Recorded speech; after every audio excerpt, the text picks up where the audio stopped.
You reach for your phone in the half second between one task and the next, and you don't even feel your hand move. The elevator, the red light, the 4 steps from your bed to the bathroom. Somewhere in there, a screen appears, and you didn't decide to summon it.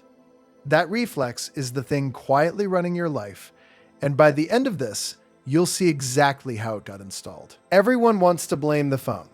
Delete the apps, buy the grayscale filter, lock it in a little timed box on the kitchen counter. People do all of that and still feel scattered, still can't sit through a long stretch of deep work without twitching towards something.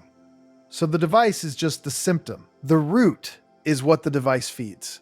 A mind that has forgotten how to sit inside an empty moment without flinching. Think about what boredom actually is. It's the gap between stimulation, it's the flat gray stretch where nothing is happening, and your brain starts hunting for a hit. For most of human existence, that gap was just part of being alive. You walked somewhere and there was nothing to look at. You waited, and waiting was all there was to do. The mind learned to wander, to chew on a problem, to drift until something useful floated up. That gray stretch was where ideas got made. Now, the gap is gone. Filled every single time, instantly. And a muscle you stop using is a muscle that dies. Here's what nobody tells you about that. The ability to tolerate boredom and the ability to do deep, ambitious work are the same ability wearing different clothes. Building a business, learning to code, writing the thing, training your body past the point where it's fun. All of it lives in the gray stretch, the unglamorous middle, the part where there's no dopamine, no applause, no novelty, just the next rep of a boring task that compounds into something only months later. If you can flee boredom on reflex, you'll flee that middle too. And the middle is where everything you actually want gets built. So the question becomes uncomfortable. What happens to a person who has trained themselves thousands of times a day to escape the exact state where their best work would happen? They get good at starting and terrible at staying. You've felt this. The new project lights you up for a week. The planning, the buying of notebooks, the perfect setup. Then the novelty fades and the work turns gray. And right on cue, the hand reaches for the phone. The escape feels small, just a glance. But you've rehearsed quitting at the first dull moment so many times that quitting has become your default response to difficulty. That's the real cost. The phone trained your reflexes, and your reflexes now sprint away from depth. Consider what deep skill actually requires. There's a stretch in learning anything hard, an instrument, a language, a craft, where you're past the beginner excitement and nowhere near competent, the plateau. It's flat and frustrating and quiet. Nothing visibly improves for weeks. The people who break through share one trait. They can stay present on the plateau while their wiring rebuilds underneath them. The same patience that carries someone 60 days clean through a craving without reaching for the old thing. Harness, link in the description, tracks clean time with a free urge tool that redirects the pull somewhere useful. And that same patience is what holds you on the plateau when the itch hits. You let it pass, you keep going. Picture the guy who's been teaching himself to edit video for 3 weeks. The first project flew by. New software, new buttons, the rush of making something appear on screen. Now he's on his 4th edit, and it's just cutting, trimming, nudging clips a frame at a time. Dull as drying paint. His hand finds the phone before his brain even registers the boredom. And 20 minutes later, the edit is still half done, and he's wondering why he never finishes anything. You know that guy. You've been that guy. You're trying to build real tolerance for that in a world engineered to erase it. Every product on your screen is optimized by teams of people whose entire job is to make sure you never have to be bored for 1 second. That's the deal you didn't read. You get endless entertainment, and they get your ability to concentrate sold off in tiny pieces you never noticed leaving. There's a strange freedom waiting on the other side of this, and almost nobody reaches it because the entrance is so unpleasant. The freedom is this: when you can be alone with your own attention, you stop needing the world to entertain you. You become harder to bore, harder to distract, harder to pull off course. The person who can sit in an empty room and think is the hardest person alive to manipulate, because there's no void in them for anyone to fill with noise. Now, you might push back here. You might say boredom is overrated, that the whole point of progress was to kill dead time, and that filling a dull commute with a good podcast is a genuinely smart trade. Fair. Some gaps deserve to be filled with something rich. The problem is that you've lost the choice. When the reach is automatic, the moment never gets weighed. Silence or input. This gap or that one.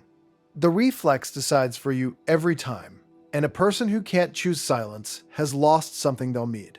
Because here's where it turns. The capacity to be bored is also the capacity to think your own thoughts. When you fill every gap with someone else's content, you run on someone else's mind. Their takes, their jokes, their framing of what matters. Your own ideas, the strange, half-formed, genuinely yours ones, only show up in the silence. They need the gray stretch to surface. Walk without headphones and watch what happens. The first 10 minutes are agitating. Your hand keeps phantom reaching. And then, somewhere past the discomfort, your brain finally exhales and starts handing you the thoughts it's been holding, the plan you'd been avoiding, the fix for the thing, the sentence you needed. That's a mind given room to run.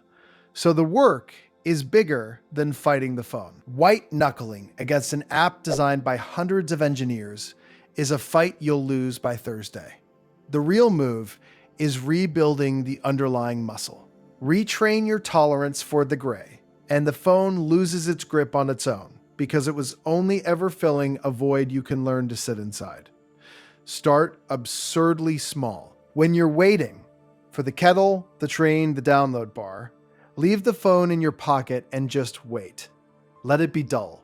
Feel the itch rise and let it sit there unscratched.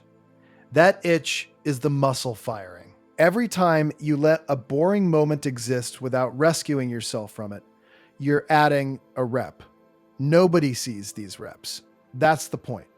They're yours. It sounds too small to matter. Leaving your phone alone at a bus stop won't build a business by Friday.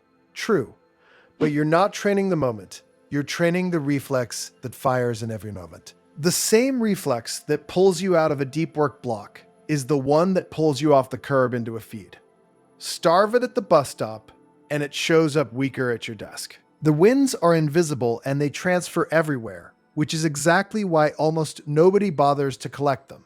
Then, make one block of your real work phone-free. One block. The project that's actually yours, the skill that compounds, the thing future you will thank you for. Put the device in another room, because willpower at arm's length is a coin flip and willpower across the house is a closed door. Sit down and let the work be boring. Let the plateau be flat. Stay anyway. The first few sessions will feel like detox, because they are. A mind fed every 4 seconds will scream for input. Let it scream. 20 minutes in, something shifts. The noise dies down, and a quieter, deeper gear engages. The one where hours pass, and you look up surprised. That gear has been there the whole time, buried under 1,000 tiny escapes. There's a version of you that can sit with a hard problem for 3 hours and never flinch toward the exit. That version gets built in the small, ugly moments when you choose to stay bored. The red light, the waiting room, the flat middle of the work nobody's clapping for. Not on some heroic special Monday. Here, now, in the dull seconds you usually kill.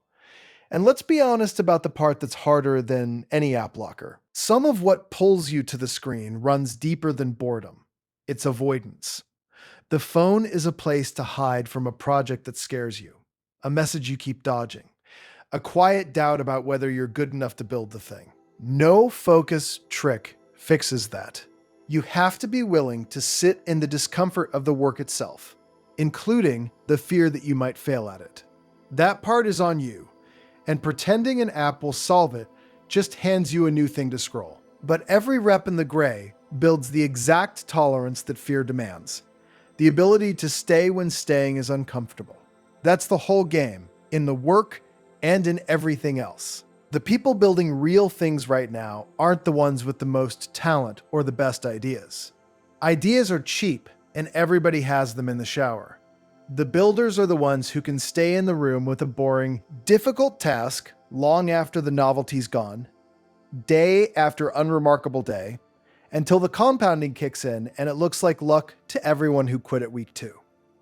You already have everything you need for this. No app to buy, no system to set up, no perfect Monday to wait for, just the next dull moment. Whichever one comes first today. The pocket your hand is already drifting toward. Leave it there. Let the gap stay empty, and watch what your own mind does with the space. That elevator, that red light, that flat stretch between one thing and the next, those are the gym where the only muscle that matters gets stronger. One quiet refusal